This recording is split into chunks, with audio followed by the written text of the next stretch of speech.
نعى الفنان محمد الحسيني الفنان الراحل عبد الرحمن برادي عبر حسابه الخاص بموقع التواصل الاجتماعي فيسبوك. ونشر محمد الحسيني صورة الراحل وأرفقها بتدوينة جاء فيها: الوداع الصديق الفنان الوديع المبدع الأستاذ عبد الرحمن برادي، الله يرحمك ويحسن إليك ويجعل مثواك الجنة، إن لله وإنا إليه راجعون.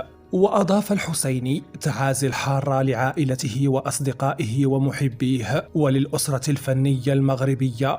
كان من أقدم المسرحيين الذين تعرفت عليهم ونحن أطفال منذ فترة نادي الشبيبة الاستقلالية بحي الحبوس بجانب المسجد المحمدي مطلع الستينيات. وختم محمد الحسيني: شارك المرحوم في شتى المصنفات الفنية من مسرح وإذاعة وتلفزيون وأفلام، كما شارك بصوته في المسلسلات التركية المدبلجة بالدارجة المغربية.